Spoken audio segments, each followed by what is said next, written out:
Ang sasabihin na ng PCSO, we've done a test run, completed na yung test run, and we found out na successful ito, tumaas yung sales namin. Yun ang gagamitin nyo. Successful at tumaas yung sales. Therefore, itutuloy na namin. Yun lang yung dalawang yun. Successful and tumaas yung sales. Pero yung tinaas yung sales, mapupunta lang lahat doon sa Pacific, yung may-ari ng yung provider ng electronic. Nakikita ng 3 billion a year. Tumaas ka yung sales nyo. Pero sino? Kanino mapupunta yung pagtaas nyo ng sales? Kasi na ibibigyan yung reason. Tumaas ang sales. Kaya itutuloy na natin. So, kanino mapunta yung increase ng revenue nyo? Doon sa may-ari ng yung provider ng electronic iloto. Lahat sila magsasarahan. Marami mawawalang trabaho sa mga loto outlets. Ito ngayon, yung iloto provider. Yun yung kikita.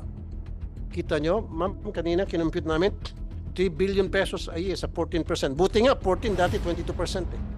Okay, nandito yung presidente ng Pulaay, Apolay. So, Ma'am Evelyn Marking Javier, kayo po yung huling magsasalita para dito po sa issue sa PC. Sir, I'm very sorry I'm late.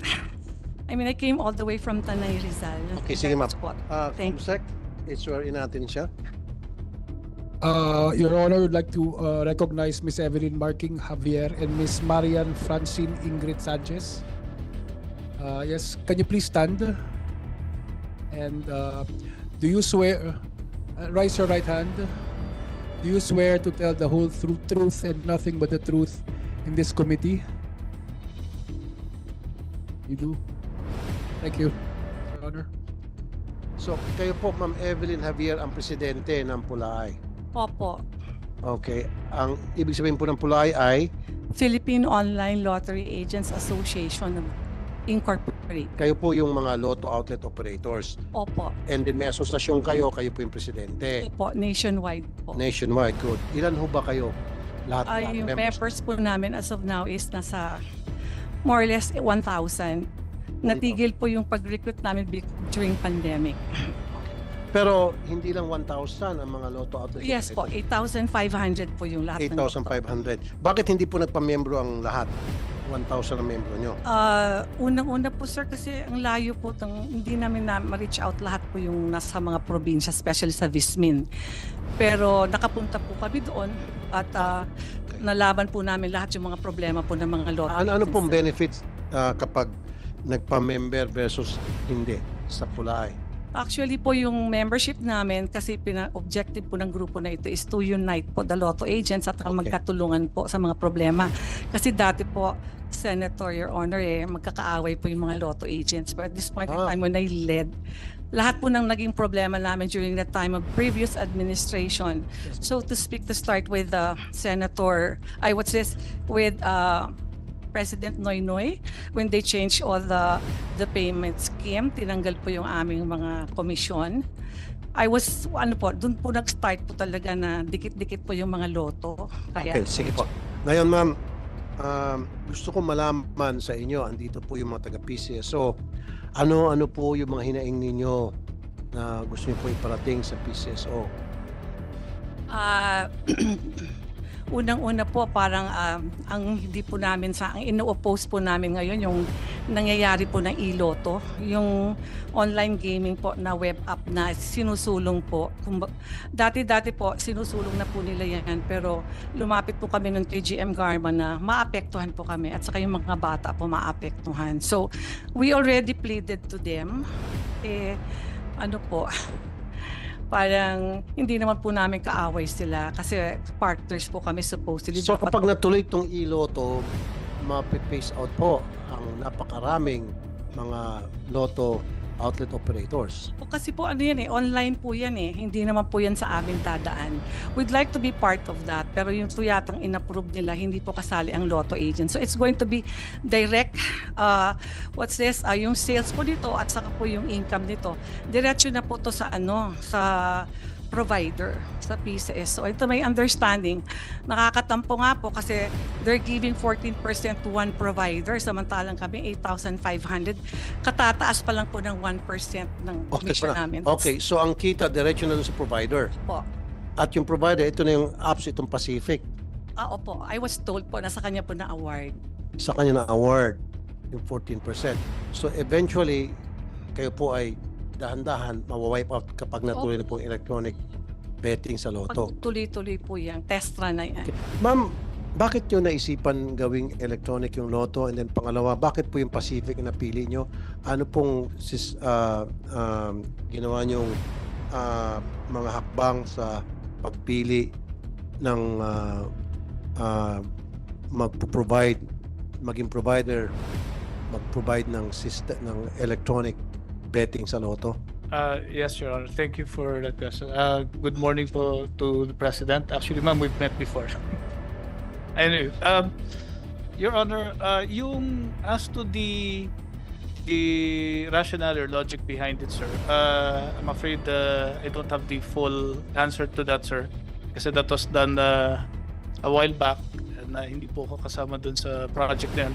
As to the mechanics po, yung selection po of the one that will undertake the test run po for 1 year, tatlo po yung pinadalan ng request po, existing operators with that particular system.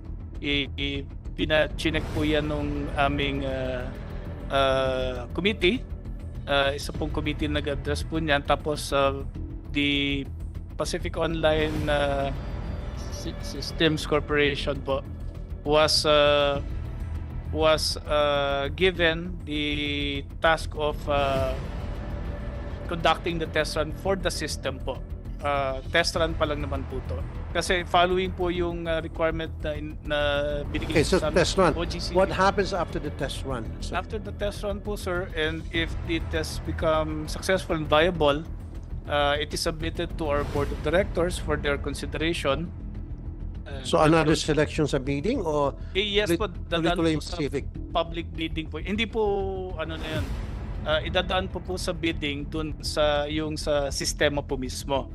Tapos once this is bidded out po at meron na pong award for that system po, tsaka pa lang po tayo mag-move on to the games po na i-include po dun sa ano yan. But just to answer po Mr. Villar's concern po, na excluded po yung lotto agents, wala po naman kaming Pero sir, position po na- yeah, ang mangyari kapag naging electronic na ang betting sa loto, mapipace out po sila. Bakit pa kasi pipila yung mga tao sa mga lotto outlets? Very conveniently, pwede naman sila tumaya sa kanilang mga cellphones. Di po ba? Your Honor, to our knowledge naman po, there is no intention or plan to phase out po or fix Pero sir, lotto agents po, sir. i-1 plus 1 yun na lang po sir, ano? Very elementary po ito. Bakit pa pipila yung mga tao sa mga lotto outlets? Pwede naman silang tumaya sa cellphone. Kaya mababawasan yung kanilang mga income. Granting din sila ipapasara. Sabihin nyo sa kanila, continue, operate pa rin kayo. Pero dahan-dahan, mawawalan sila ng mga customer. It will no longer be viable for them to continue their business because wala nang tumataya. Then they have to shut down. Kasi sayang yung overhead nila. I'm afraid, Yung overhead nila, sweldo, kuryente. yes, Your Honor. I'm afraid I don't have information as to that kind of Well, now I'm telling you. True po, sir. No, I'm telling you. Apologies po, sir. You're smart. You're not gonna be an attorney if Yes, you're not smart. So, thank you for that, Your Honor. eventually, mapipeso sila. Di ba? I'm afraid Tatama ba ako, I cannot Ma'am do that. Evelyn? Yes, Your Honor. So- We will be phased out siguro baka by the year 2026 hindi na po i-renew yung may mga machines namin. So sa ngayon po, dahan-dahan ng ilan sa inyo? Actually may mga nasarado na nga po ng mga outlets ngayon. Ilan na pong nasarado? Out of 2,000 outlets, parang may nasarado na pong 300 plus na they're crying from Vismin kasi hindi nila naintindihan kung bakit sila sinarado or terminate. Sino po nagsarado, nag-terminate sa kanila? Ang mga branches po, upon orders po of the main office. The main office, which is the PCSO. We have been appealing po na sana i-allow pa rin sila kasi yung questions po before there's this memo So, that anong reason daw po? Bakit sila pinapasara? when the memo came out po earlier, by June or something, parang they were saying na the PCSO has to terminate their outlets because of low sales. Because of Low of sales. So, merong quota. Wala naman po. I mean, to my understanding, kasi I had been an agent for 20 years. Wala naman pong ganun eh. Sana, kung meron po palang quota, di sana po yung mga bagong bukas, nakabubukas pa lang ng 2 months, sinulatan na tapos terminate na po sila. Parang hindi po justifiable because we came from pandemic po di ba? So parang pagbago pa lang po yung loto, how can you expect them to have high sales when they already started? Normally po yung time frame po niyan 1 year pero yung marami po talagang nasarado and we simply don't understand po kasi sa dami po nang nangyayari na they're saying na hindi po nila nasabi sa amin ng mga agents na So talaga itong yung low sales. sales ng mga outlets nagsara dahil sa pandemic kaya bumaba yung taya. Wala- What is low sales? Gaano ka-low ang low sales para sa PCSO? Your Honor, to answer her concerns, number one, as to how low are the sales, we do not have the data because that is with our branch operation sector. Now, regarding the sales quota, to the best of my knowledge, there is a sales quota in the contracts of the lotto agents. We are asking legal to pull it up. Number three, regarding their question on the termination of the agents, I have already explained this, sir, a while ago. The termination of the agents is due to the fact that under the Philippine lottery system that was procured by the former management, sir, only 6,500 terminals were ordered. However, as I have also said a while ago, the management is currently in the works of procuring 1,000 to 2,000 more units to address those who have been removed. So we are not deaf, ma'am, to your calls. And the GM has actually done something to address it. That is the Come on, reason. so magdadagdag kayo ng machines. Yes, sir, we So will. meron na nagsasara dahil sa low sales and yet magdadagdag pa kayo ng Yes, machines sir. at yan papasok pa yung iloto. At itong idadagdag yung mga machines, sa kanino mapupunta po ito? Anong mga lugar? Sir, to explain, sir, the reason why there were agents, lotto agents, sir, that were terminated is number one, due to low sales, and number two, because the former management, sir, only ordered 6,500 machines under the PLN. In the first place, di ba bago nyo mabigyan sila ng lotto outlet, gumagawa kayo ng survey, gumagawa kayo ng pinagagawa nyo sila ng feasibility study at nire-review nyo yung kanilang application, di ba? Pag nakita nyo na itong lugar na pagtatayuan nila lotto outlet, hindi viable to na ma-meet yung quota. So, sana hindi nyo na inaprubahan. Approve kayo ng approve. Pagkatapos, pag nag-low sales na hindi na-meet dun sa quota na, na numbers na sinet nyo, papasara nyo. So, dapat, bago kayo magbigay ng go signal o pa-operate ng lotto outlet, kung sino man, gumagawa kayo ng feasibility study o pinagagawa nyo yung feasibility study at nire-review nyo. Kung ilan pang mananay sa lugar na yan, magkano ba ang pwedeng kikitain sa lugar na yan. Ang ginawa nyo, kuminsan, dikit-dikit. Meron pa kuminsan, ilang di pala, ilang metro lang. Di ba, pinapayagan nyo. Yes, sir, we will look into. Kakadikit yung mga lotto outlets. We will look into it, sir, and rest assured we will address those concerns that you've raised po. Okay. So, ma'am, kayo po, ma'am Marian, meron kayong concerns? Wala. Kayo po, ma'am Evelyn. Before we wrap up itong... Yeah, I just hope PCSO. hindi naman kami kalaban po ng PCS. So we are considered partners. Sana talaga before that, yung iloto po na yan na in-launch, sana po kinonsulta muna yung mga agents. No? Kasi dati may consultations po ang agents between the management and yung management and mga agents. Ngayon po kasi nawala na yun eh. So, ibig sabihin, you were not consulted? No. Kayo mga lotto Hindi po. outlet operators, Hindi po. you were never consulted? Opo. Ma'am, sir, bakit hindi po na-konsulta bilang pasintabi, sana bilang kortesiya? Sana man lang, ikinausap pala sila o kinonsulta, ba't ganun? Walang consultation.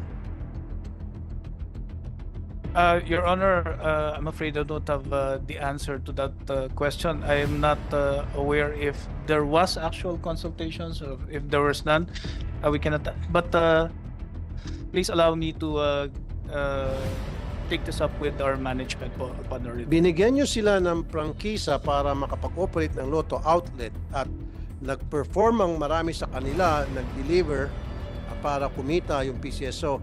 And yet, dumating yung time na gusto nyo kumita na mas malaki, initsapwera nyo sila.